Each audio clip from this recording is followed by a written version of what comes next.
Salut à tous et bienvenue au Japan Expo. Salut tout le monde. Salut public. Ouais, il est chaud. Ils sont Alors, motivés. ça fait plaisir d'être là. Et c'est l'émission concept de No Watch sur la Japan parce que c'est la première en fait. C'est la première, véritablement, l'ultime crossover fight. On est un peu les cobayes quoi. Voilà, Alors, exactement. explique-nous. Alors Qu'est-ce le principe, qu'est-ce qu'on fout là? Là vous les reconnaissez sans doute si vous regardez un petit peu les podcasts de No Watch déjà. La star. Philippe de Bacast. Philippe. Et Cinéfeuse et puis tout ça. Et de Cinéfeuse. Arrêtez s'il vous plaît. Au milieu, vous le connaissez peut-être pas de visage, mais vous connaissez sa voix suave et délicieuse dans le podcast Yata, alias Misaki. T'as plus d'applaudissements que moi, je suis jaloux. Ça se travaille. Et donc enfin, moi je me présente, je m'appelle Christophe, je viens Oh Bordeaux. Chris, le gaijin. Ouais. Merci. Alors le concept de ce crossover, on est à la Japan Expo, on parle tous les trois de culture japonaise, donc on s'est proposé de se retrouver et on vous propose en fait un débat qui sera en 3 rounds, trois débats plutôt en fait. Le premier débat va porter sur la culture japonaise en France et son avenir. Ce débat sera animé par nous trois. Puis ensuite, donc ce débat durera, j'ai oublié de le préciser, chaque round dure 20 minutes. C'est ça. Et il y aura un bruit de gong à la fin et donc le débat s'arrêtera. Là, c'est un petit peu le concept. Ensuite, le deuxième débat portera sur comment avez-vous découvert votre passion. Dans ce deuxième débat, il y aura d'autres protagonistes qui sont juste à côté d'ailleurs. On aura Olpo. Ouais. Magali de Gaijin TV. Et Cédric de Bacast. Ouais. Peace. On aura ensuite un troisième débat qui portera sur les animes des années 80-90. Sont-ils meilleurs que les animes actuels ou inversement? Et là, le débat sera porté par Dewey de Yata. Il est là. Ouais. Voilà. Nous aurons également donc moi-même. Voilà. À vous deux, quoi. Et enfin, Philippe. Alors, De il Bacast. y a quoi qui va virer Bah, voilà. Donc c'est ça. Misaki, tu viens qu'une seule fois. Non, mais t'as intérêt à être à la hauteur. J'ai compris. Ok, je vous propose en fait qu'on lance tous les trois le premier débat ensemble en pointant du doigt la caméra peut-être. Allez comme ça. Attention. Ça fait très Gaijin TV là. Gaijin TV. Premier débat. Ah d'accord. Allez attention. Premier débat. round. On dirait des scalps.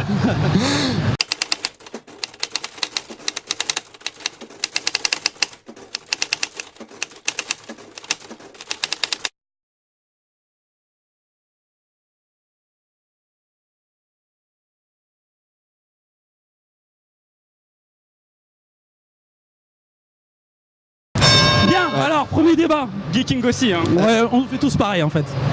Premier débat donc sur l'avenir de la culture japonaise en France. Sujet, on peut pas faire plus actuel puisqu'on est à la Japan Expo. Qui veut commencer à en parler? Qui veut prendre la parole? Tu veux. Misaki Alors, peut-être? Écoute, ou moi je vais laisser parler Misaki. Ouais, ok. Parce que c'est vraiment le pro de la culture nippone. Allez, Du mélange des deux cultures même je pense. notre maître, vas-y. Non mais bon, c'est vrai que c'est bien d'avoir fait, c'est un sujet très vaste, parce que culture japonaise ça regroupe vraiment beaucoup de sous-cultures, et c'est vrai que la plupart de l'opinion on va dire générale, quand on pense à culture japonaise, surtout à Japan Expo, on pense en un premier temps manga, animé, jeux vidéo, et pour moi ces trois parties là c'est les plus connus, et c'est ceux peut-être qui vont le moins évoluer dans l'avenir. Pour moi ils sont limite arrivés en haut d'une boucle, et notamment les mangas ils ont peut-être un peu loupé le tournant numérique, ils sont pas vraiment rentrés dedans, ils tardent par rapport aux comics par exemple. Oui, tout à fait. Ils tardent vraiment à créer un marché légal là-dessus. Les jeux vidéo japonais, on voit qu'ils sont un peu en galère par rapport aux jeux américains, on l'a vu à la dernière E3. Et donc, oui, non, tu voulais dire. Non mais je suis. Et donc en fait, il y a plein de sous-cultures qui sont pas encore très connues en France, notamment tout ce qui est musique japonaise, drama, et donc les séries japonaises qui commencent à arriver. Et donc pour moi, vraiment dans les années à venir, c'est là la principale évolution qui va. En fait, il y a un énorme marché à prendre. C'est-à-dire qu'aujourd'hui, pour tous ceux qui sont fans de musique japonaise, soit t'achètes en import à prix énorme à Book Off, soit tu télécharges illégalement bien sûr. Pareil pour les dramas. Il y a Kazé qui avait commencé à faire ils ont acheté quelques dramas sur Kazé TV, mais c'est très minime. Drama Passion qui sont ici, ils ont fait pareil avec les Coréens. Mais voilà. Donc il y a énormément de fans, il y a même des associations qui sont en train de monter des conventions spécialisées dans les idoles, musique et drama. Donc c'est vraiment, il y a un gros marché, donc je pense qu'il y a un éditeur qui veut faire du fric, il faut qu'il se lance dedans. Et Tu vois, vite fait, je vais te couper. Le souci déjà, en France, on a l'ancienne génération, on va dire, a très vite critiqué les mangas. Soit c'était trop violent, patati patata, hein, ou alors même la culture nippone en soi, par exemple dans le cinéma. Je parlais de cinéma et je vais le caser quand même. C'est trop lent, c'est chiant, ou alors c'est soit trop violent. Voilà, il y a beaucoup d'archétypes. Alors maintenant, quand je vois arriver des médias comme par exemple les dramas ou alors la musique, qui sont encore plus ancrés, vraiment, c'est moins international. Tu vois, les idol pop, ou alors les boys bands qu'il y a encore du coup au Japon, ou alors pareil pour les dramas qui sont quand même très spécifiques hein, dans le jeu des acteurs. Ils y vont et puis c'est pareil, ils emploient des idol pop. C'est pas très international. Et je me dis que c'est peut-être l'avenir parce qu'on l'a pas encore connu, mais j'ai pas l'impression que ça va plus percer que ça en France, du moins. Vas-y, non, pour moi, je pense qu'on est dans. Moi, je suis un peu d'accord avec Misaki. Je pense qu'on est quand même dans une phase aujourd'hui de changement, mais aussi dans une phase de pérennisation. Beaucoup disaient que le manga ou la culture japonaise avait un aspect générationnel, c'est-à-dire qu'en gros, c'était la génération des enfants nés dans les années 70-80. Mais quand je vois là, la Japan Expo, le public qui est quand même. Il y a pas mal de très jeunes, en fait, de 12-13 ans qui s'intéressent à cette culture. Mais comme tu le dis, ce qui les intéresse aujourd'hui, c'est peut-être un peu moins les mangas, mais ce qui les intéresse davantage, c'est les dramas, la musique. On l'en a discuté l'autre jour avec Misaki, mais il y avait 11 groupes, je crois, cette année à la Japan Expo. C'est énorme, en fait. Donc pour moi, en fait, on est dans une culture qui change, qui évolue. Toi, tu penses que c'est plus à l'international, si j'ai bien compris? Moi je pense que c'est un truc qui va avoir son impact, qui a déjà un petit peu son impact depuis une bonne année là, mais c'est que ça va s'épuiser. Comme je pense que c'est que 10 ans plus tard, la vague d'animés et de mangas en France commence à s'épuiser maintenant. Oui. C'est vraiment ce que je pense. Sauf que ça attendra pas 10 ans pour s'épuiser tout ce qui est... mais là le problème c'est musique peut-être un petit peu plus longtemps, mais tout ce qui est drama en fait. Mais drama, le marché il est même pas encore créé, donc à la limite j'ai envie de dire il suffit d'essayer pour voir ce que ça va. Ah oui, mais totalement, il faut y aller. Et là on a vu dernièrement c'était pour des groupes de boys band coréens là qui sont arrivés sur Paris. Je sais pas si vous avez suivi un peu l'affaire. Il y a eu en fait il y avait une date qui était prévue. Il y a eu ça a été très booké très rapidement. Et il y a eu une énorme manifestation de fans qui s'est produite vers le Louvre en fait. Et ça a été retransmis sur les chaînes coréennes et tout ça, et donc en gros ça a fait pression et ils ont créé une seconde date spécialement pour les fans français, donc on voit qu'il y a énormément de public pour... Mais là justement, par contre le problème c'est que toi tu cites justement les dramas coréens qui ont vachement de succès. Est-ce que tu penses que c'est justement eux qui vont peut-être faire du mal à la culture japonaise finalement? Est-ce que c'est pas la Corée qui va prendre le relais avec le nombre de dramas qu'ils produisent? Non, enfin... Tu penses que le Japon peut continuer dans les idols, etc., dans les groupes? Il me semble en fait la plupart de ceux qui aiment bien musique coréenne et drama coréen, ils aiment aussi musique japonaise et drama. Ouais, je pense que tu veux dire que c'est un tout. Là, c'est la culture asiatique, tu veux dire. Ouais, c'est très lié. Et en fait, spécialement cette année, en fait, dans le malheur en fait du Japon à la catastrophe, j'espère que justement en fait ça va permettre d'ouvrir les yeux justement au public qui justement pour eux le Japon c'était juste le high tech, les mangas, les émissions un peu bizarres.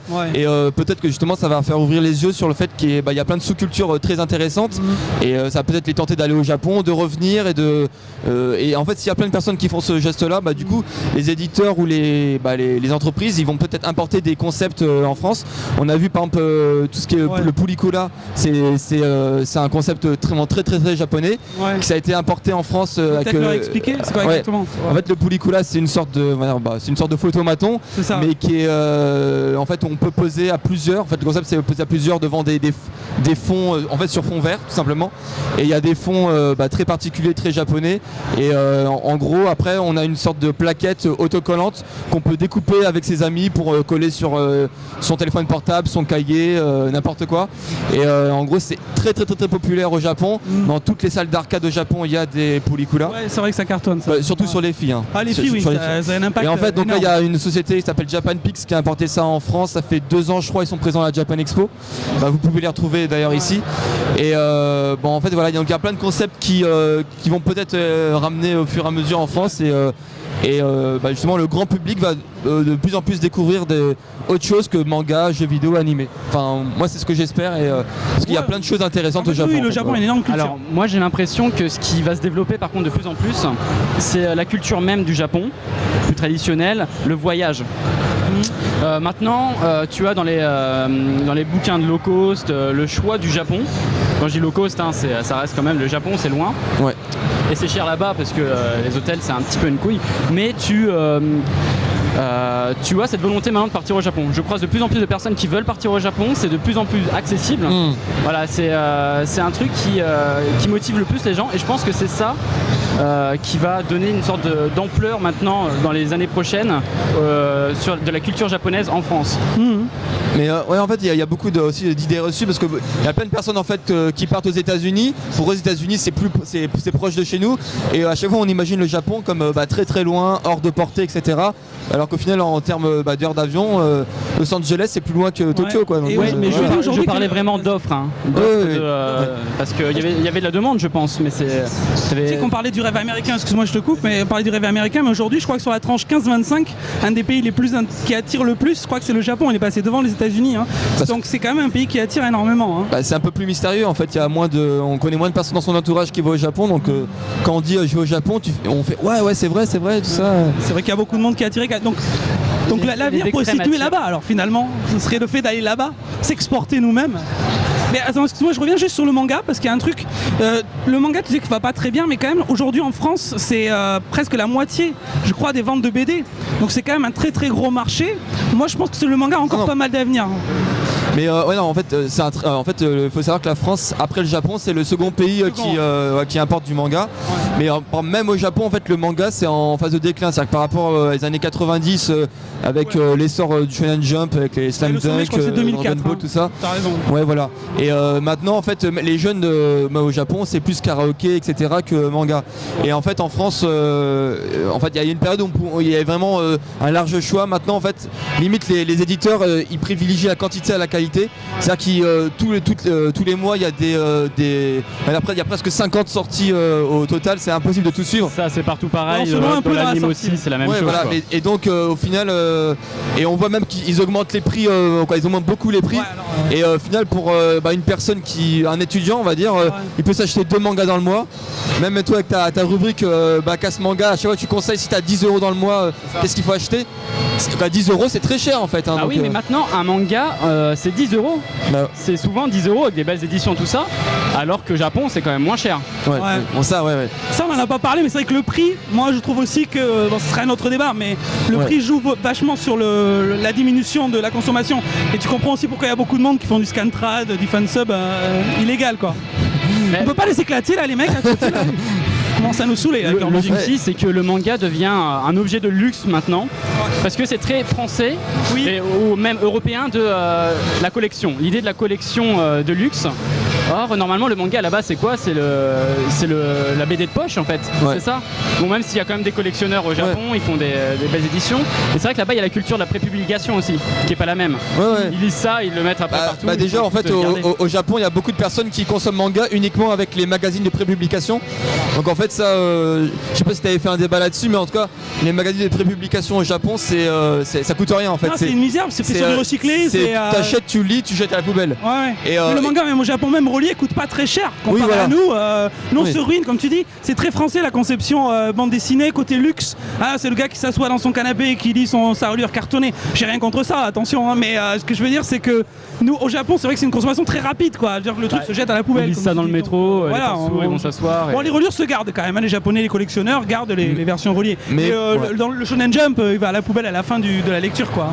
Mais mine de rien, je pense que ça marche quand même parce qu'en fait, ces dernières années, les éditeurs français, ils ont beaucoup sorti d'éditions de luxe. Et ce qu'ils faisaient moins avant. Et c'est-à-dire qu'ils rééditent les mangas qui coûtaient 6 €, 7 € en manga à 10 €, 12 €. Et malgré tout, ça marche quand même. Donc je pense que. J'avoue, t'es dans un rayon. Tu vois la série, tu dis tiens, j'aurais bien voulu me l'acheter, mais la vieille édition j'ai lu, elle était toute pourrie. Maintenant, je vais acheter cette belle édition. Je vais mettre 2-3 €, mais au moins j'ai un beau format et tout ça. Mais là, tu vois, ils jouent sur le générationnel parce qu'ils vont jouer sur des jeunes adultes ou des adultes qui ont qu'un pouvoir d'achat, qui peuvent le faire. Parce que les jeunes ados qui peuvent pas forcément se payer des super mangas, qu'est-ce qu'ils vont faire? Ils achètent Naruto. Ils achètent Naruto. Ou pire, ils téléchargent. Enfin, voilà, ça c'est clair. Donc c'est un petit peu. C'est un petit peu l'avenir où se situe-t-il finalement? Non, c'est vrai ce que tu dis, c'est intéressant parce que c'est principalement ceux qui ont déjà été édités qui sont réédités dans des beaux formats. La première édition des mangas même actuels, c'est pas celles qui sont à 10 €. Non, puis même là-dessus, c'est que les éditeurs ils jouent aussi là-dessus, c'est que les mangas pour les shonen, pour les jeunes ados, c'est ceux qui coûtent le moins cher. Et en général, quand ils sortent des seinen, ils disent bon, c'est un public adulte, donc on va en profiter, on augmente le prix, même si le format c'est le même s'il y a le même nombre de pages. Ils rajoutent une page couleur. Voilà, ils mettent ça 9 €, 10 €. Tu payes la violence, quoi. Tu payes l'intelligence. C'est ça, tu payes. Voilà, c'est ça. Donc, bon, au final, voilà. Et après, en même temps, ils luttent contre, ils essaient de lutter contre les sites de Scantrad, mais en même temps, voilà, c'est. Le modèle économique, je sais pas s'il va perdurer comme ça longtemps. C'est que je pense que y a beaucoup de comics qui ont misé sur le numérique. Voilà. Mais le Japon va s'y mettre au numérique, ça arrive quand même. Hein. C'est un petit peu plus galère pour les mangas d'être au numérique. Il y a beaucoup plus de pages, c'est pas des pages super attrayantes à lire sur un PC par exemple, ou alors sur ton iPad. Le comics, c'est pas pareil. C'est pas le même média pour moi. La BD américaine et la BD japonaise, tu la consommes pas du tout de la même façon. Ouais. En fait, déjà au Japon, en fait, la plupart des Japonais, ils ont internet sur leur téléphone mobile, mais ils n'ont pas de PC chez eux. Il y en a beaucoup. Hein, c'est en pourcentage de gros PC à la maison, ils sont largement en dessous de la France en pourcentage, peut-être 30 ou 40%, je sais pas. Mais en gros, donc si le manga se développe au format numérique au Japon, c'est pour un format qui est lisible sur un petit écran. C'est-à-dire que l'iPhone 4 a été populaire au Japon, mais avant c'était les petits écrans en format clapé. Et en fait, c'est sur ce modèle-là qu'ils essaient de développer un truc, mais il y a beaucoup en fait d'auteurs qui bloquent en fait. Il y a des auteurs qui disent oui, le plaisir de lecture ce sera pas le même. Ouais, c'est clair. Lire sur un iPhone 4, j'ai essayé, c'est pas top. Hein. Sur un iPad, Sur un iPad, c'est mieux. Sur un iPad, c'est super agréable. Donc l'avenir, peut-être sur les tablettes, ça va mieux. Non, mais je t'avoue que même moi, les Scantrad, tu les lis comme ça sur ton PC, ça m'ennuie. Ça m'ennuie totalement. C'est vrai que j'ai toujours privilégié le format papier, bien sûr. Avec le papier. Mais le comic, c'est en couleur, c'est des belles planches reluisantes, luxueuses. Donc effectivement, c'est plus sympa à lire sur un média qui est moins adapté, mais qui est beaucoup plus accessible pour ça que les mangas. Ouais, voilà. Là, on a quand même beaucoup parlé du manga. Oui, après, on a pas trop parlé de la culture. On va revenir sur la culture peut-être. Vas-y. Qu'est-ce qu'on pourrait dire encore sur la culture? Donc la culture japonaise, on a dit quand même la bouffe. Écoute, la gastronomie reste populaire. Et donc je pense que ça bougera pas. Mais par contre, sur la gastronomie ici, peut-être que justement le sushi, le maki, tout le monde connaît. Mais est-ce que vous pensez pas que maintenant d'autres plats arrivent? Parce que c'est vrai que les okonomiyaki, les soupes de nouilles, etc., les ramen, quand même commencent à un peu être connus. J'anticipe sur le futur dossier gastronomique que je vais faire bientôt dans Yata, mais en fait, il y a quelques années, il n'y avait quasiment pas de restaurant Jap en France. Et en fait, les Chinois, en fait, ils ont vu un bon business, c'est-à-dire que les Chinois, il y avait trop de restaurants chinois en France, et ils ont vu que ça avait de moins en moins de popularité. Il y avait beaucoup d'émissions qui ont montré que les restos chinois, il y avait une mauvaise hygiène dans les cuisines et tout ça, et ils se sont lancés sur le business. Tu dis que c'est les Chinois qui tiennent des Japonais? Mais c'est vrai, en plus, c'est ça le pire. Le pire, c'est que c'est ça. Voilà, les 3/4, même 90% des restos japonais que vous pouvez croiser, surtout en banlieue, même à Paris, c'est des Chinois. C'est-à-dire que en fait, si dans un resto vous trouvez 5 minutes, vous trouvez par exemple des sushis avec des yakitori, donc les brochettes, ce sera pas japonais, ça c'est sûr et certain. Au final, je me dis, ça a pas l'air d'être vraiment typique japonais de manger ça. Il y a la rue Sainte-Anne à Paris. Donc, alors en fait vers Opéra, si vous voulez, si vous voulez croiser des vrais restaurants japonais, il faut aller vers Opéra, Pyramide, tout ça. Mais même là, en fait, il y a quand même beaucoup de Chinois. Et en fait, voilà, c'est. Ça a l'air d'être des plats déjà plus traditionnels en fait. Moi, j'ai vraiment l'impression que quand je rentre dans un restaurant japonais, c'est plus ce que tu peux trouver dans les petits restaurants de Tokyo quand même. Et là, même ce que vous pouvez trouver à la Japan Expo, il y a des stands de Hatsukatsu, donc ça veut dire chaud. Qui vendent vraiment des plats traditionnels japonais. Donc il y a des takoyaki, donc c'est les petits beignets de poulpe, et ils vendent plein d'autres plats comme okonomiyaki ou les gyudon. Ils sont super chers d'ailleurs. C'est très cher, voilà, le triple du prix du Japon. Le triple du prix japonais. Mais voilà, donc en fait, si vous voulez vraiment, il y a beaucoup de choix qui commencent à arriver en France dans les restos japonais, les vrais restaurants japonais. C'est pas forcément plus cher, c'est-à-dire qu'il y a des bons restaurants japonais à Paris qui, à 12 €, t'as des ramen, t'as des soba, udon, etc. Et c'est des plats que beaucoup ne connaissent pas en fait. C'est-à-dire que en général, j'ai beaucoup beaucoup d'amis qui disent ouais j'aime bien le restaurant japonais, surtout les bœufs fromage. Alors après quand je lui explique que c'est tout sauf japonais, tu sais les brochettes bœuf fromage. Et en fait c'est un concept qui a été inventé par les Chinois spécialement pour les Français parce qu'ils se sont dit les Français ils aiment bien le fromage. Ils nous entourloupent ces Chinois, voilà. c'est insupportable. Grosse arnaque. C'est comme les gyoza en fait, c'est chez Chinois mais les Japonais en raffolent donc du coup on en trouve. Mais même au Japon ça c'est très populaire. Au Japon c'est populaire. Mais voilà donc il y a plein de. Mais voilà c'est quoi pour ceux qui aiment bien vraiment j'ai envie de dire la vraie culture japonaise, vous pouvez aller voir à Japan Expo il y a une je sais plus comment ça s'appelle, il y a une scène il y a une scène où il y a des conférences spécialement sur la culture japonaise, sur le thé vert, sur hier il y avait sur les armures de samouraï, il y a de la musique typiquement japonaise avec des instruments typiquement japonais sur les tambours, les taiko, etc. En fait c'est très très vaste. C'est une culture qui est super vaste. Même les arts martiaux continuent. Les arts martiaux sont toujours très populaires en France. Le karaté est très connu. Le karaté judo c'est un des sports les plus pratiqués. C'est le sport de combat le plus pratiqué en France. Je crois que c'est même. D'ailleurs on a vu ta belle prestation. Ouais, vous avez vu le lever de pied extraordinaire. Quelle technique. Ah ouais, la souplesse ça se travaille tous les jours. Ah ouais mais là oui je crois que oui. Tu l'entretiens encore maintenant j'espère. Hein. Bah écoute je fais de mon mieux mais il paraît qu'à Lormont ils veulent plus de moi. Ouais, je sais pas pourquoi ils m'ont envoyé. J'ai été banni du dojo. Donc je pense qu'il reste peut-être que 2-3 minutes. Combien de temps reste-t-il Monsieur l'horloge, voilà, 2 minutes. 2 minutes. Alors est-ce qu'on a une conclusion rapide? Donc voilà une conclusion. Qu'est-ce que vous pensez finalement est-ce que c'est bien d'être encore un fan de la culture japonaise? Et est-ce qu'on aura la possibilité d'encore étendre cette fan-attitude en France dans les années qui viennent? Ouais. Après, moi, bon, écoute, déjà, c'est bordélique ma question. Déjà, non, des fans, c'est sûr qu'il y en a. Il y a qu'avant en fait la fréquentation de la Japan Expo qui tous les ans augmente. Hein. Et là, on va battre des records. Bon, c'est pas que dû à la Comic Con. Hein, désolé de vous le dire, hein, mais voilà. L'année dernière, c'était à plus de 170 000. Cette année, 890 000. Il suffit de voir. Hier, on était jeudi. Normalement, il n'y a pas beaucoup de monde. Là, c'était déjà blindé pour un jeudi. Ouais. Donc, je pense qu'ils vont vraiment battre encore des records. Voilà, on n'a pas parlé du cosplay, mais ça aussi, c'est un attrait chez les jeunes. Mais ça, chez les jeunes, ça attire beaucoup aussi. Ouais, ça attire pas mal, justement les très jeunes. Là, le cosplay, ça plaît. Bon, après, il y a cosplay et cosplay. Le cosplay, ça plaît. On en a débattu à l'Épitanime. Ouais, d'ailleurs, allez voir le débat parce qu'il est assez dingue. Mais voilà, mais en tout cas, moi, juste pour finir là-dessus, je vais revenir sur ce que j'ai dit au début. Moi, je suis optimiste sur l'évolution de la culture japonaise. Moi aussi. Il y a plein de trucs à faire, mais c'est pas forcément sur le manga ou l'animé ou le jeu vidéo que je miserai. Mais voilà, moi, je suis un grand fan de drama et tout ça. C'est que musique, même au cinéma, il y a même des films qui sont sortis il y a peu de temps au Japon, par exemple Gantz, qui va sortir en septembre en France. Et il y a de plus en plus d'éditeurs qui essaient de miser là-dessus. Et je suis optimiste là-dessus. De plus en plus, mais j'ai l'impression que c'est toujours très frileux. C'est une niche, c'est rien du tout. C'est que les grosses productions. T'as 20th Century Boys, t'as Yamato là à l'été, mais c'est tout. T'as aucun film japonais qui sort au cinéma, ça c'est clair. Mais justement, il y a un marché à prendre. Il y a un marché à prendre depuis pas mal d'années quand même. J'ai pas l'impression qu'en fait. Donc bougez-vous le cul, éditeur. Ouais, c'est ça. Il y a de l'avenir là-dedans. Distributeur ciné aussi. Ah, je crois que j'en viens d'entendre le gong va retentir. Donc sayonara. On a fini le premier débat. Et on au va suivant, faire une petite coupure pub. Non, une petite coupure. Et on passe au second débat tout de suite. Salut. Allez, venez là.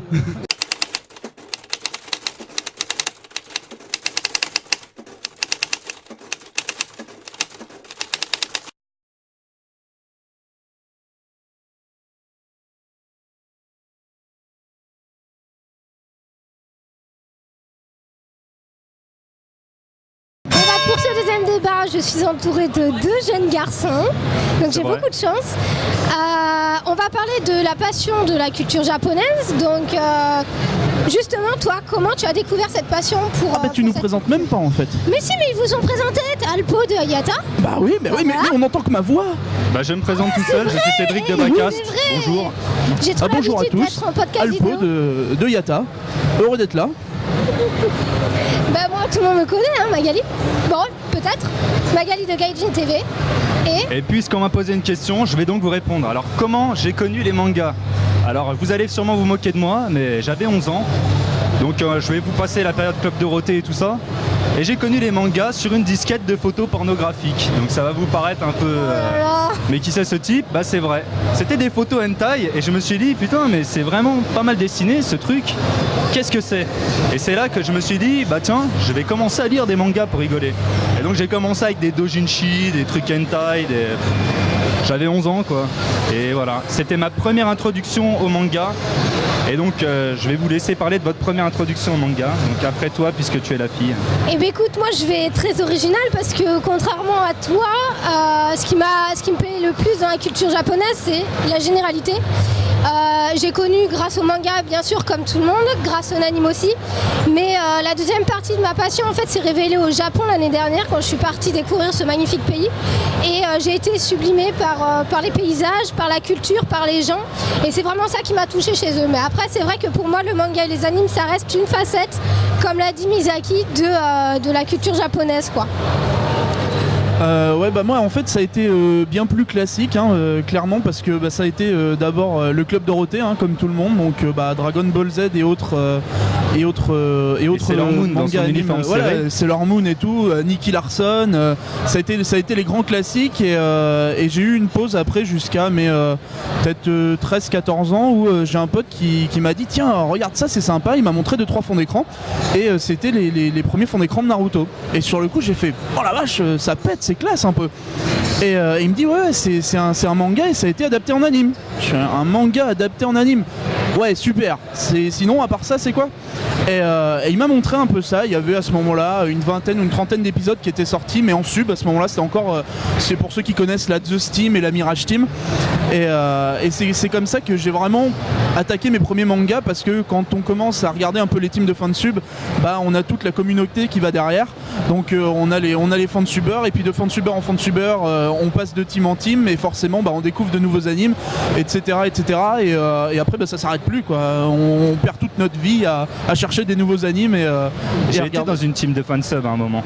Ouais, les Influence Raven, je sais pas si tu connais. Ouais, mais le pire oui. Angel Arts, on avait Yakitate Japan. Yakitate Japan, grande série. Et alors, qu'est-ce qui vous a attiré vous dans cette culture du manga? Moi, ce qui m'a attiré, c'est avant tout le côté culturel, que ce soit au niveau, comme je t'ai dit, culturel, au niveau des monuments au Japon, mais c'est aussi une très grande richesse au niveau des traditions. C'est un pays qui a su garder ses traditions, c'est ça aussi que j'aime dans ce pays. Et c'est aussi un pays qui a un savoir-vivre un peu différent de la France, enfin même beaucoup différent par rapport aux Français. C'est un pays qui aime s'amuser. Bon, il fait la paire des choses. Il y a un moment pour s'amuser, un moment pour travailler. Et voilà, c'est un pays avec des gens avec un énorme savoir-vivre, quoi. Et c'est beau aujourd'hui de voir ça. Et c'est ça qui a fait que tu t'es attaché au manga? Genre avant, tu voyais un manga, tu te disais tiens ça c'est pour les animaux qui se déguisent en cosplayer. Ils sont ici là. Non, en fait, j'ai découvert les mangas avec Christophe avant de partir au Japon. Mais voilà, il m'a fait découvrir les animés et la littérature en fait japonaise. Mais après, si tu veux, je me suis pas arrêtée à ça dans la culture japonaise. J'ai essayé de découvrir autre chose en partant au Japon et en découvrant que c'est qu'une facette. En fait, c'est qu'une petite particule au milieu de plein de choses, le Japon. Et ça me plaît, les animes me plaisent, les animes me plaisent aussi. J'ai découvert Miyazaki, je suis totalement tombée amoureuse de ses animes. Mais je suis tombée amoureuse en général du pays et des gens là-bas, quoi. Donc toi c'est plus le Japon quoi, plus que... C'est le Japon, c'est vraiment voilà. Moi je suis plus niveau culturel, j'aime vraiment il y a des magnifiques paysages quoi, Toi, en gros, t'as pas connu la répression comme moi à mon époque, parce que je suis quelqu'un de 86, donc la génération Club Dorothée. 87, donc on n'est pas loin. Ouais, qui avons souffert bande de vieux. des moqueries des camarades qui disaient regardez-le, il s'enferme dans sa chambre avec ses mangas, c'est un abruti et tout ça. Donc je me rappelle qu'à l'époque on avait juste les Dragon Ball, on avait ouais, c'est vrai, je me rappelle aussi. On avait Gun, on avait l'armure, on avait des mangas bizarres. Ouais, moi tu vois, à cette époque, justement j'ai découvert aussi avec le Club Dorothée, vu que je suis de 87, j'ai regardé Dragon Ball, j'ai regardé Candy, j'ai regardé Sailor Moon, mais je regardais comme ça, tu vois, j'étais pas, à 12 ans, j'étais pas vraiment fascinée, je connaissais pas, j'étais pas à fond dedans. C'est après, bien plus tard, à l'âge de mes 20 ans, où j'ai vraiment découvert autre chose que le Club Dorothée, que les animes et tout ça, quoi. Donc t'as pris le wagon en route, quoi. Pas vrai, Misaki? Voilà. Je te laisse rebondir là-dessus, toi qui avais l'air outré.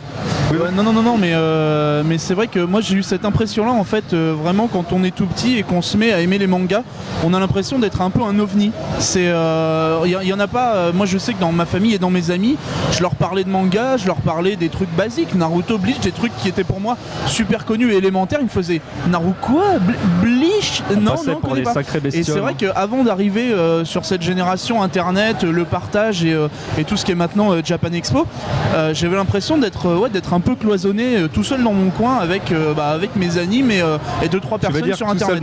Tout seul dans ta chambre. Ouais, c'est ça, surtout seul, c'était des très bons entouré de 50 000 posters.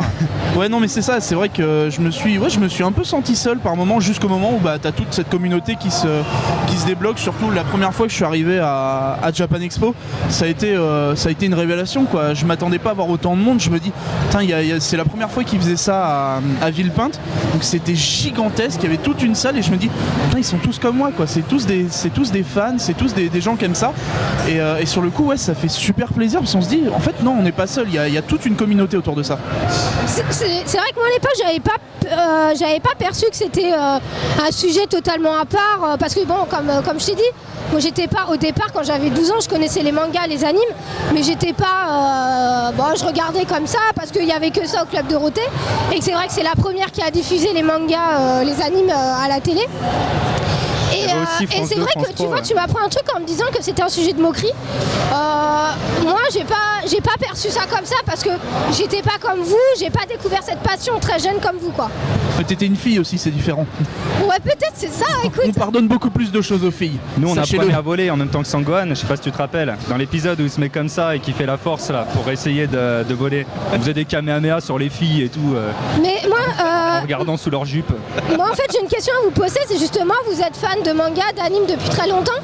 Est-ce que, tout le monde n'a pas la possibilité d'aller au Japon, mais est-ce que vous n'avez pas envie de pousser plus loin pour voir autre chose du Japon que la culture littéraire et cinématographique? En ce qui me concerne, moi je fais du japonais. Ouais. Donc je le parle, je l'écris, je le lis. Ouais. Donc c'était mes études, hein, j'ai validé mon diplôme, machin. Et je suis allé plus loin quoi. Donc je vais aller visiter le Japon, mais je vais pas me déguiser en Pikachu comme une dame qui se baladait là, je l'ai vu tout à l'heure. C'est pas mon truc non plus. Et non, je pense que je vais rester, c'est une passion avant tout. Et je suis pas obligé de devenir un animal de foire pour vivre ma passion. Ouais, après, quand je dis ça, c'est plus essayer de voir le plus côté traditionnaliste du pays. Avec, je sais pas, après chacun son truc, mais la gastronomie est riche. Niveau tradition, c'est très riche parce que ils ont su garder en fait toutes les traditions, les vieilles traditions comme on dit. Et c'est vrai que tout ça c'est super, enfin moi je vois c'est super passionnant quand tu vois que c'est un pays qui a su garder vraiment intacte son histoire quoi. Toi en gros si je comprends bien, t'es tombée amoureuse du Japon plus que des mangas, c'est ça? Je suis tombée amoureuse du pays avant tout. Voilà. Nous, c'est le manga qui nous a fait aimer tout le reste. Ça doit pas être facile, ils sont des millions quand même. Si tu tombes amoureuse de tous, ça doit pas être. Quand tu y vas, tu fais la bise à 60 millions de personnes. J'ai un cœur énorme. Attends, ouais, y a intérêt, hein. T'imagines, hein, faudrait pas choper une mononucléose, hein, tu vois. Ce serait dommage. Mais ceci dit, il y a des mangas que j'adore. Comme je t'ai dit, j'adore Miyazaki qui fait des animes incroyables. Et pour moi, voilà, ça reste une facette extraordinaire de ce pays parmi d'autres. Mais tu devrais. Là, je vois que tu te cantonnes à un genre. Genre, tu préfères Miyazaki, les trucs. Enfin, j'avoue, bon, c'est quand même la crème de la crème. Mais pourquoi tu n'aurais pas regardé des hentai et des trucs ultra gore où il y a des enfants massacrés? Ça, c'est des trucs. Ça, c'est l'avenir du monde. Ça... Je le pense vraiment, hein, c'est pas là, pour faire le Comme vous voyez, je suis entourée de deux mufles. Non mais pourquoi je suis un mufle moi? J'ai rien fait. C'est vrai. Non, le hentai. Et tout de suite, sous prétexte que je soutiens ce qu'il dit, je suis un mufle. Bah bravo. Écoute, il y a quelques mois, quand j'ai présenté un des premiers Gaijin TV, j'ai parlé de yaoi. Les gens me regardent avec des yeux comme ça en disant t'es une perverse de parler de ça. Des garçons qui font des bisous sur la bouche, des trucs comme ça. J'adore le yaoi. Il y a des très bons mangas de yaoi. Le hentai, j'avoue que j'ai pas essayé, pourquoi pas. Je suis ouverte à tout. Après, je l'ai fait. Je suis pas forcément fan de filles à gros seins qui se tapent dessus. Et c'est là où j'interviens. Je suis fan de filles à gros seins qui sont tatouées, qui savent se battre. Voilà. Et toi, Misaki, là, je vois que tu. Mais arrête de m'appeler Misaki, bordel. Tu t'appelles comme ça maintenant. Alpo, A2LPO, Alpo. Alors et toi, Albo? Voilà. Raconte-nous les moments. En fait, je me suis dirigé vers une autre partie de la culture parce que les animes c'était bien. Et puis quand j'ai, c'est une petite anecdote, mais quand j'ai entendu le deuxième opening de Naruto, qui était Haruka Kanata de comment ça s'appelle, Asian Kung Fu Generation. Kung Fu Generation, merci.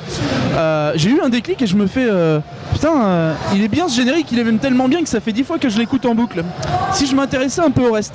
Et c'est comme ça que je me suis attaqué en fait à toute cette partie de la culture japonaise qui est en fait toute la musique. Moi c'est vraiment mon dada, j'écoute maintenant que ça en fait, ça fait plusieurs années que j'ai pas mis un morceau de musique anglophone ou autre sur mon téléphone et moi c'est mon grand dada de découvrir des comment ça s'appelle, des nouveaux groupes, des nouveaux chanteurs et avec les animes en fait on est servi parce que il y en a toujours des nouveaux, ils laissent leur chance aux jeunes chanteurs de débuter une carrière via cette voie. Et je citerai aussi les gens de chez No Life qui font le J-Top et qui me permettent aussi de découvrir toutes les semaines. Je regarde un peu ce qui sort de nouveau. C'est souvent le haut du panier et c'est toujours très très bon. Et figure-toi que tu n'es pas le seul avec la musique parce que moi je suis un très grand fan, donc je fais importer des tonnes d'albums. Et moi ce sera le J-Funk japonais, donc là je vais tous vous perdre. Le J-Funk, qu'est-ce que c'est? C'est des trucs de racaille, de toute façon vous voyez, il n'y a rien à attendre de moi. Et donc je suis fan de J-Funk japonais et de J-Rock aussi. Et j'ai écouté aussi beaucoup de métal japonais, de Visual Kei, donc Maximum The Hormone. Voilà, ouais. Moi j'étais plus les trucs Cold Rain et tout ça. Cold Rain, ouais, voilà, c'est du bon que tu connais. Et c'est vrai que les mangas m'ont permis de découvrir surtout la musique japonaise que j'aurais jamais écouté avant parce que c'était vraiment des trucs. J'étais le cliché quoi, Ching Chang Chong machin. Charlie Chan comme vous direz Clint Eastwood dans Gran Torino et donc c'est vrai que ça m'a ouvert à pas mal de trucs mais en ce qui concerne la nourriture et tout ça c'était déjà bien avant et j'avais plein de copains asiatiques donc japonais, vietnamiens, laotiens, etc. Donc j'étais déjà ouvert à cette culture avant. Ouais. Et donc toi tu nous as dit c'était plus les voyages et tout ça. Moi voilà, c'est plus la généralité du pays qui me plaît. Après je suis ouverte à tout, j'adore certains mangas, bon j'aime pas, j'ai pas lu de hentai. Pas pour le moment. Comme toi je suppose, t'as peut-être pas lu de shoujo non plus. T'as peut-être pas lu de shoujo non plus. Je sais pas si t'as lu des shoujo. Si j'en ai lu quelques-uns mais j'ai subi Fruit Basket. Ah c'est pas tous les garçons me comprennent. Ouais. Un peu. C'est une série très longue. Moi ce que je vois en fait dans notre trio, c'est que voilà, on peut montrer aujourd'hui aux gens que on a 3 façons d'aimer le Japon ou la culture japonaise. Toi c'est vrai que toi c'est plus les animes. On va dire le gore, l'excessif, les viols. Pas que ça, regarde, t'aimes la musique, tu t'essayes de diversifier un peu ta passion. Moi c'est Je reste un grand lolicon. Moi c'est plus au niveau culturel, au niveau traditionnel, au niveau paysage et puis bon, j'exclus pas les mangas parce que comme je te dis ça fait partie du truc et c'est vrai que toi c'est beaucoup plus la musique donc c'est la musique et puis même tout ce qui est nourriture, il y a énormément, il y a tellement de choses en fait qu'il y en a pour tout le monde et c'est ça qui est génial. Et c'est en fait c'est le manga, le manga, anime et ces choses-là sont arrivées en France et c'était vraiment une porte d'entrée vers le Japon quoi. C'était ça nous donnait juste un avant-goût de ce qu'ils étaient capables de nous offrir et quand on se plonge là-dedans on remarque qu'il y a énormément de choses, on s'y perd tellement c'est énorme et c'est vrai que tu parlais d'excessif tout à l'heure mais même eux entre guillemets dans leur culture c'est toujours excessif quand on voit le nombre de chanteurs qui sortent, c'est hallucinant le nombre de musiques qui sortent par rapport même aux chanteurs anglophones. Ils ont des groupes à tire-larigot, des chanteurs c'est la même chose, c'est vraiment fou tout ce qu'ils ont à offrir et tout ce qu'on peut découvrir. Moi c'est ça qui me plaît aussi dans la culture japonaise, c'est parce que on commence avec un manga et on finit avec beaucoup de choses. Et c'est une passion en fait qui peut durer des années justement parce que c'est inépuisable. Le Japon a plein de facettes en fait qu'on peut découvrir au fur et à mesure et c'est ça qui est magnifique. Bon, Cédric lui c'est un peu différent, hein. Il commence avec un manga, il finit avec une poupée gonflable, bon c'est pas le même voilà. Ouais, voilà. Mais dans l'ensemble ça se tient. On finit très vite dans le Red Light District de Shinjuku. Non mais j'ai espoir. Dans une prostituée. J'ai espoir de lui faire découvrir, je sais pas, la cérémonie du thé, la relaxation. Non. Ah oui, il se relaxe, il n'y a pas de problème. Hein. C'est vrai. Mon bras droit à la Rafael Nadal en témoigne. c'est très barbare, hein. Toi, ton côté est très. C'est très masculin, on va dire. Hein. On en rigole, mais c'est vrai qu'il y a énormément de facettes à cette culture et il faut pas. C'est ce que fait des événements comme la Japan Expo, c'est qu'il y a énormément d'invités et du coup on a toutes ces facettes qui sont représentées. J'ai vu il y a un petit magasin qui fait de l'import. Donc il y a des artbooks, des CD, des films, etc. Et ça fait plaisir de voir que ces choses-là commencent à se démocratiser parce que si on attend que ce soit les éditeurs français qui le fassent, on n'est pas sorti de l'auberge, quoi. Oui, je suis d'accord. Où on aura les vieilles figurines Saint Seiya dégueulasses. Voilà, non mais parce que bon, quand on voit qu'il y a comment ça s'appelle, les DVD coûtent la peau des fesses et que les mangas coûtent encore quasiment 2 fois plus cher qu'au Japon, on se dit qu'au niveau de la traduction, ils s'en mettent un peu plein les fouilles quand même. Hein. Ouais, parce qu'on se tape quand même un Onizuka qui parle un peu comme un mec qui aurait passé sa nuit au bar, si vous voyez ce que je veux dire. C'est vrai que. Ah oui, non, mais si on commence sur la VF, c'est pas. Non, ça va mal se finir. Ça va mal commencer aussi. Ouais. On a encore du progrès à faire à ce niveau-là, mais bon, j'ai espoir quand même. C'est quand même une culture qui continue, et je pense que, comme l'a dit Miyazaki, c'est un marché à prendre, et que petit à petit, j'ai espoir justement que les maisons d'édition se rendent compte du potentiel de la traduction. Alors, je parle au niveau fansub, parce que c'est vrai qu'aujourd'hui, beaucoup de personnes téléchargent en fansub parce qu'il y a une pénurie de DVD traduits en France, et que c'est vraiment un marché à prendre, et j'ai vraiment espoir que ça fonctionne. Une pénurie, et puis bon, quand on découvre une passion comme ça, je veux dire, on n'a pas un salaire, on n'est pas posé dans sa vie. La majorité du temps, on est gamin, on a son PC que papa et maman ils nous ont offert parce qu'ils ont été l'acheter à surcoût. Mais je suis d'accord avec lui. Et je veux dire, on peut pas se permettre d'acheter des packs DVD de 24 épisodes à 70 €, c'est impensable. Et c'est là qu'on peut remercier les teams de fansub qui font un travail énormissime, qui font d'ailleurs souvent un travail meilleur que les maisons d'édition, parce que on peut rappeler qu'une certaine maison d'édition a traduit Shinigami-sama par Maître de la Mort-sama. Quand on lit ça dans le petit trailer, ça calme un peu, ça donne pas envie de le lire, quoi. Mais bon, il y a aussi des maisons d'édition qui font des choses très bien, comme Kiun, comme Bouquet de Manga qui a ouvert il y a très peu de temps et qui se tourne vers aussi tout ce qui est Corée, donc tout ce qui est manhwa, et ça montre au moins qu'ils sont pas fermés, ils sont ouverts d'esprit, et que peut-être dans le futur, on va sûrement avoir des choses un peu mieux, quoi. Pour clore ce débat, parce qu'il nous reste pas beaucoup de temps, il nous reste 2 minutes, pour conclure, qu'est-ce que tu dirais sur ta passion de la culture japonaise? Est-ce que tu crois que tu vas rester bloqué sur le sexe et les filles à gros seins, ou est-ce que tu crois que tu vas essayer de pousser plus intellectuellement, on va dire? Je pense que je me calmerai vers 75 ans, quand mon activité sexuelle se calmera elle aussi. Et non, je continuerai. Tu iras te marier avec une jeune japonaise, t'inquiète pas. Ça fait plaisir d'entendre ta voix, parce que je t'ai pas entendu pendant 10 minutes là, avec la musique hard rock qui passait. Mais ça valait le coup, c'est de la bonne musique. Et donc ouais, je pense que je continuerai, et j'ai grandi avec ça. J'espère que je mourrai avec ça, hein, que je terminerai pas. Je te vois bien à 60 ans, devant un point de taille. Avec Walking Dead à 60 ans. Et donc ouais, moi c'est lié à moi, les filles aux gros seins, tout ça, et les mangas c'est en moi, j'en dessine depuis toujours, donc ça restera en moi. Et toi alors? Mais moi, pour conclure, je dirais que voilà, comme je le dis souvent dans Gaijin TV, je suis pas fan comme vous.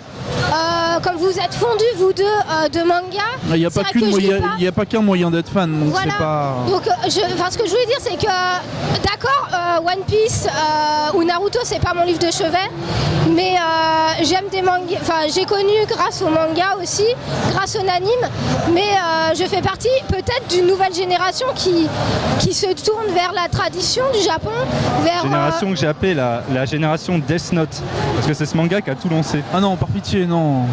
Non, on parle pas de Death Note. Bah, c'est pas si mal Death Note, honnêtement, tu vois, même moi j'adore. Je suis pas... Enfin bon, voilà, donc moi pour conclure, je dirais juste qu'on a différentes façons d'aimer le Japon. C'est un pays qui regroupe plein de choses, qui est magnifique, qui est riche. Donc on peut aimer le hentai, on peut aimer la cuisine, la gastronomie, on peut aimer le culturel, et puis la musique comme toi, donc c'est génial. Puis il y a plein d'autres choses, hein, de toute façon, il y a plein de... Mais il y a aussi beaucoup de choses où il faut aller au Japon pour vraiment les apprécier, oui, et les comprendre. Ouais, tout à fait, je suis d'accord. Oh mon Dieu, c'est le coup de gong. En tout cas, on vous remercie, hein, et puis on vous dit à bientôt. Ouais. À bientôt et puis place au 3e débat avec les autres. Salut tout le monde. Salut. Salut.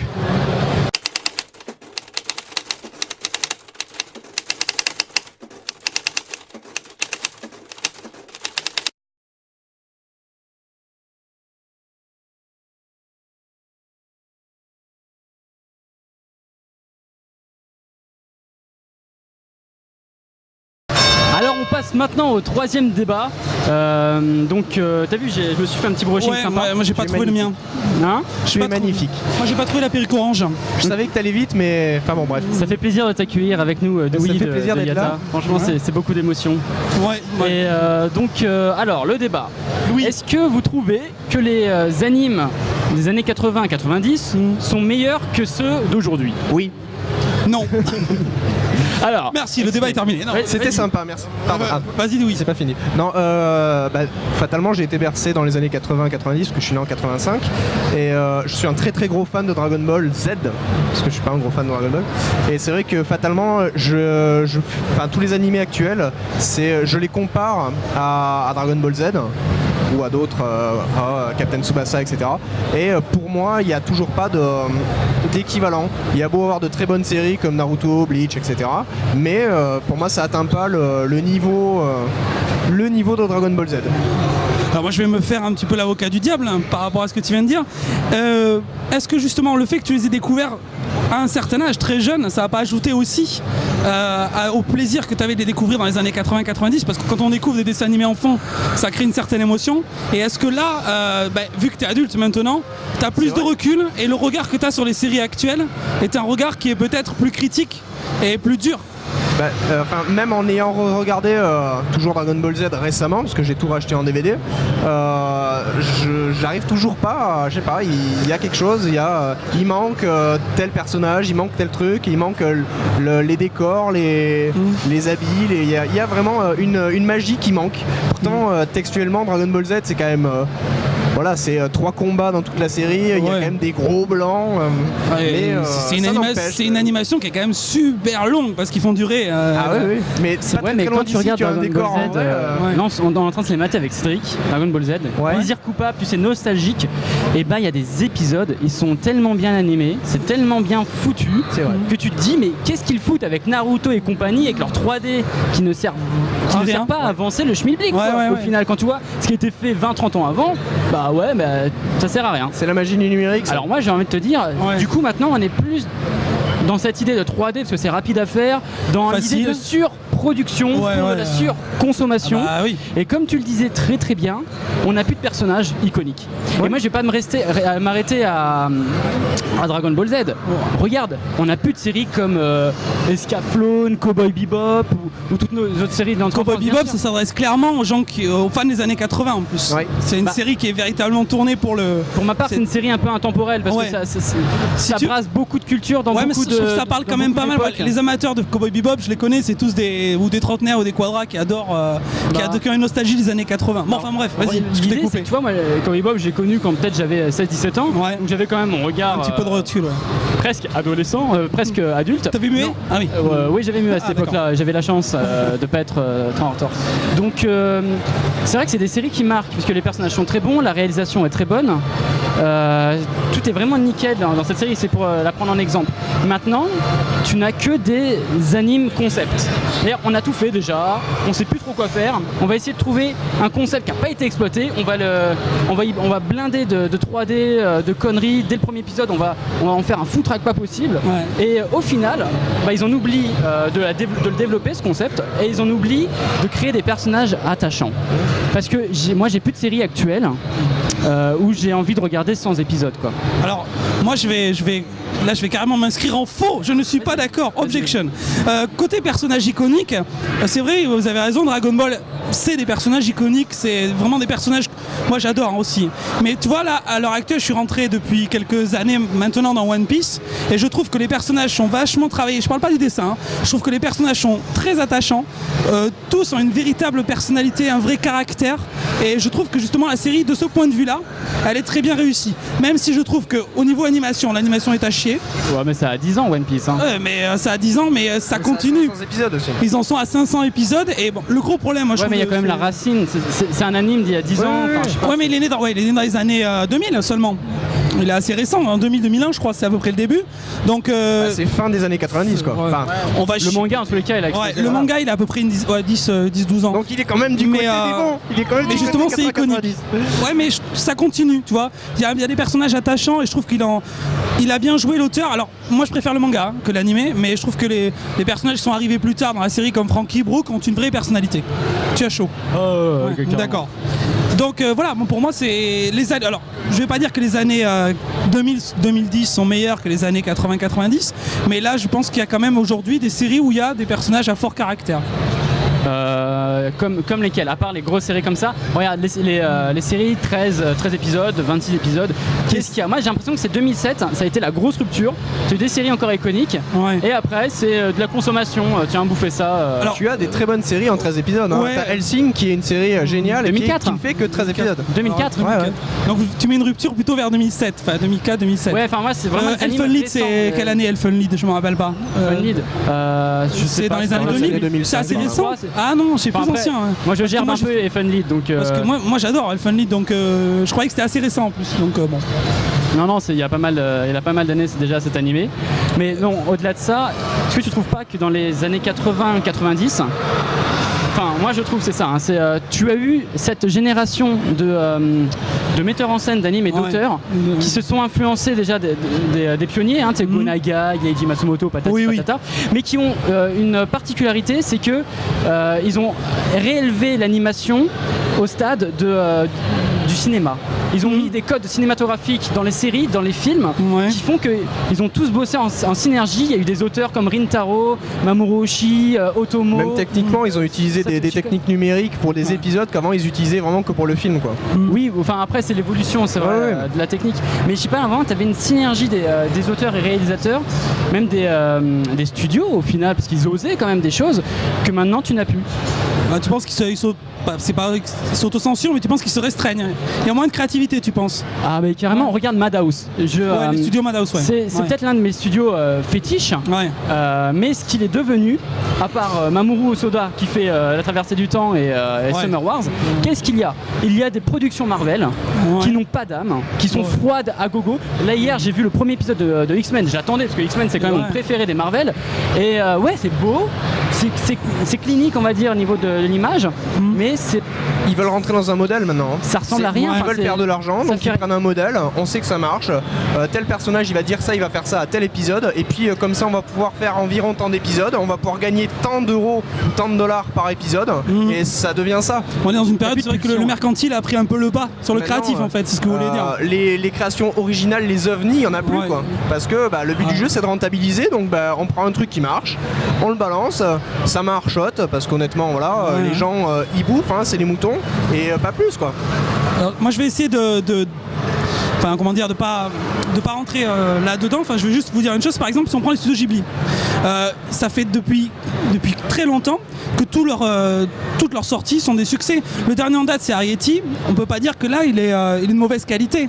Tu vois ce que pourtant, c'est très récent. Le problème de Ghibli, c'est que c'est vraiment l'exception. Mais l'exception brute de l'animation. Parce qu'ils ont toujours fait des trucs géniaux. Ils font un film par an, parfois moins. Ils ont des budgets colossaux. Ils ont des gros budgets, oui. Vraiment. À chaque fois que je vais voir un Ghibli au cinéma, ou je suis seul, ou je suis le plus vieux. Donc, alors je dois pas tomber dans les bons horaires. Être plus vieux, c'est pas grave. Ça c'est Buena Vista qui a totalement foiré la distribution. La com autour, elle est pourrie. Buena Vista, hein, c'est Disney. Mais non, ils ont vraiment beaucoup de thunes. Ils ont vraiment énormément de choses qui font que ça marche. Et puis Miyazaki, il y a une icône. Voilà. Mais c'est vraiment l'exception. C'est vraiment l'exception qui déroge à la règle. Maintenant, même les vieux réalisateurs qu'on adulait, ils font des trucs vraiment mauvais. Regarde, je sais pas si vous aviez vu Yona Pingun, c'était un long métrage en 3D de Rintaro.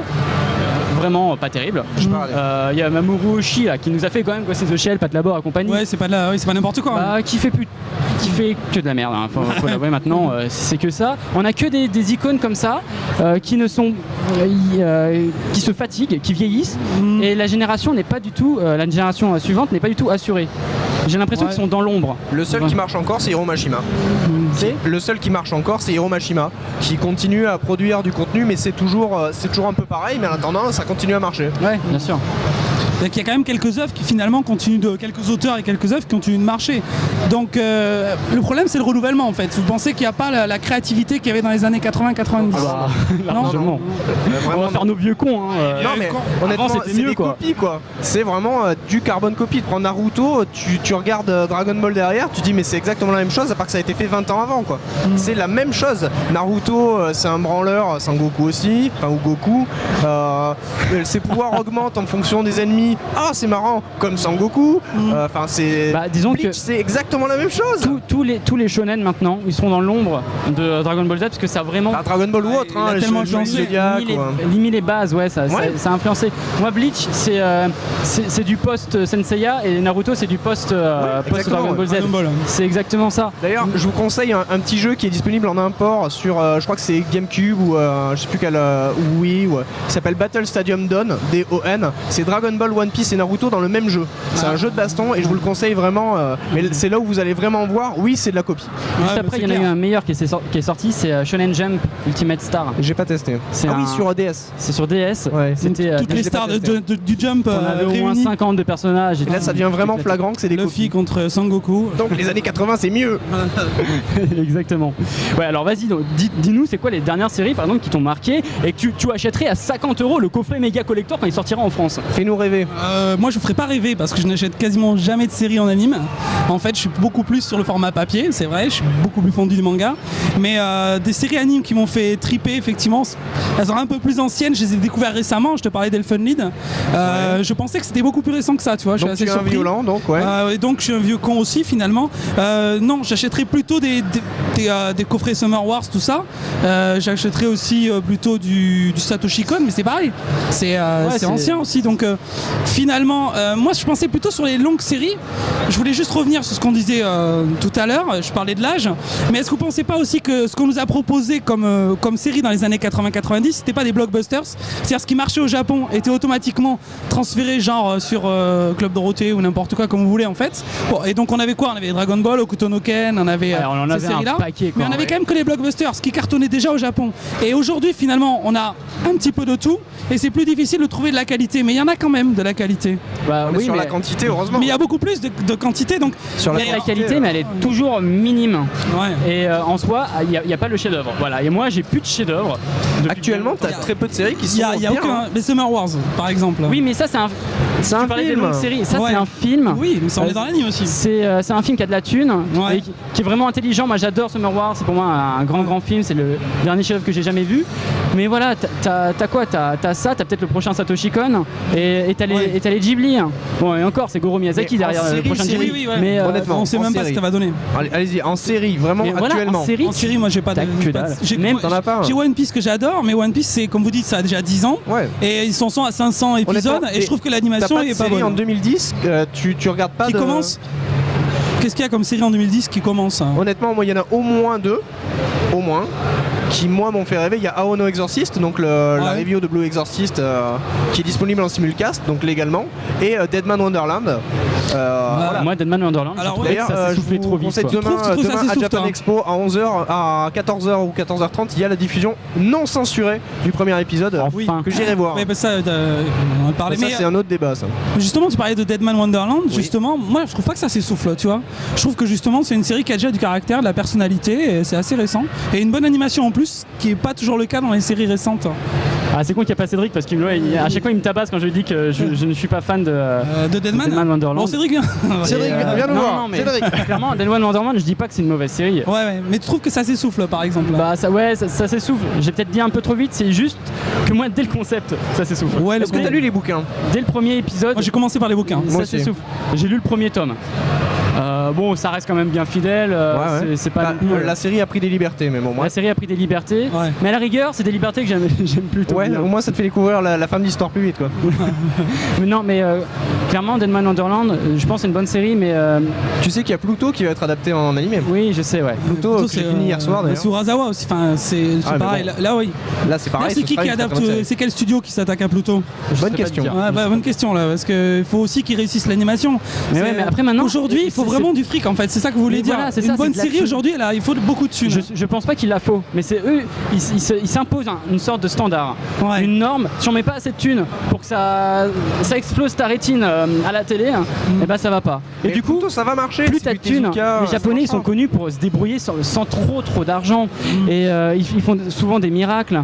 Mais quand ils ont trop de thunes, et tu le vois pareil dans le live, dans les films live, bah ils se gaufrent parce qu'ils n'arrivent pas à gérer ça, je pense. Mais de toute façon, l'argent n'amène pas forcément que des trucs bien. On le voit sur pas mal de sujets.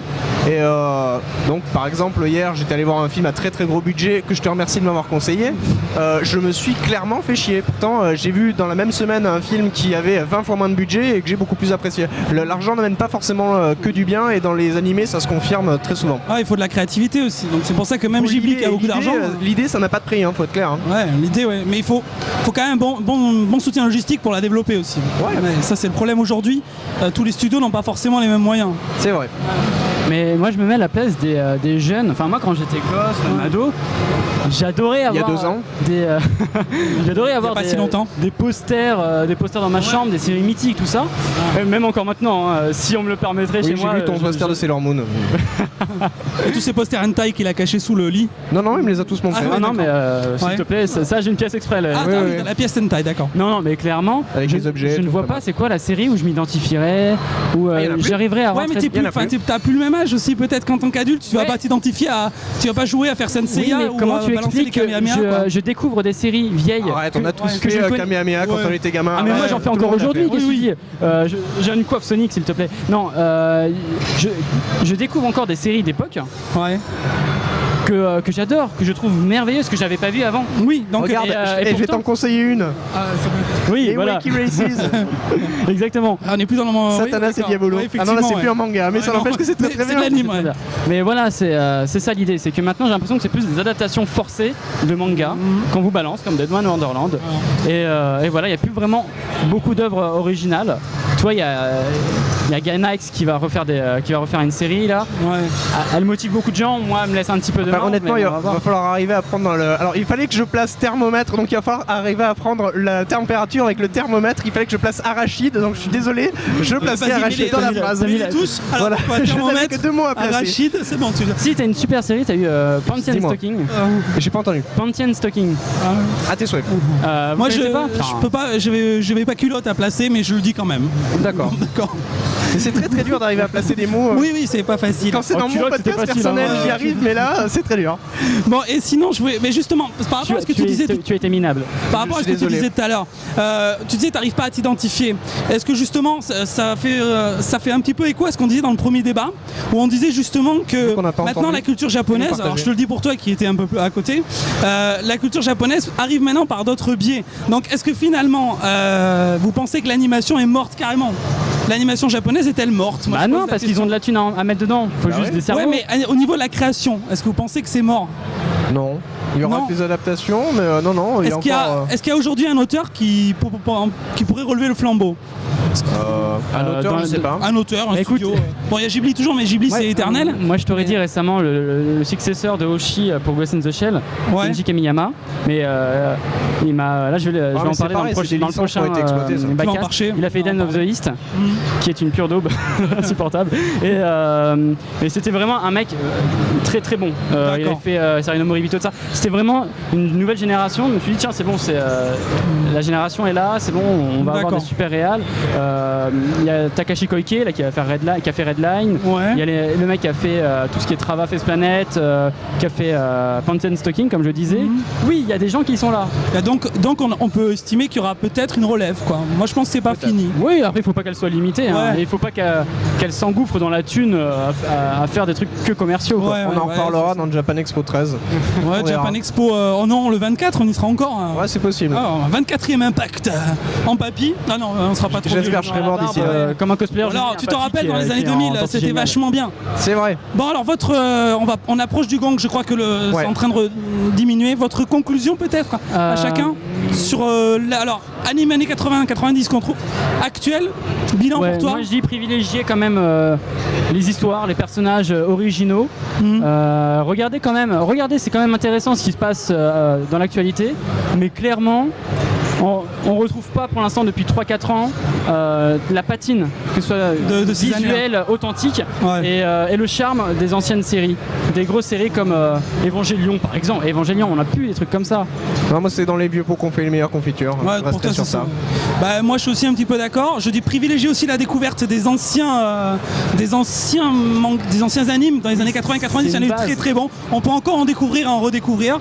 Mais aujourd'hui pour moi l'animation peut encore avoir de l'avenir sans aucun souci. Et là je crois que le gong va... C'est bon, il a retenti. Donc merci. Merci à toi. Merci Bacast. Merci Ata. Et merci Gaijin. Merci à vous. donc Merci pour Gaijin. ce crossover qui va se terminer là-dessus. Ce serait sympa pour la conclusion que Alpo, Misaki, tout ça. Kevin, Arrêtez de discuter un peu. Misaki, venez tout ça. On va Venez faire tous. Lily.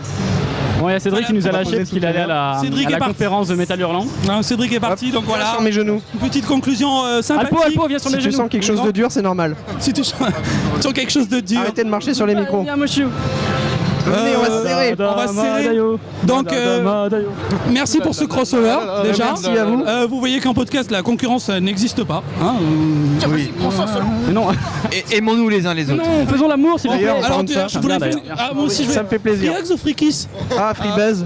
Free non. fuck. Mais non, Cédric il est pas là, c'est lui qui est censé dire ça. Bah, Cédric il n'est a pas là, passé- Cédric est sous la Je suis table. son porte-parole. Voilà. C'est pas grave.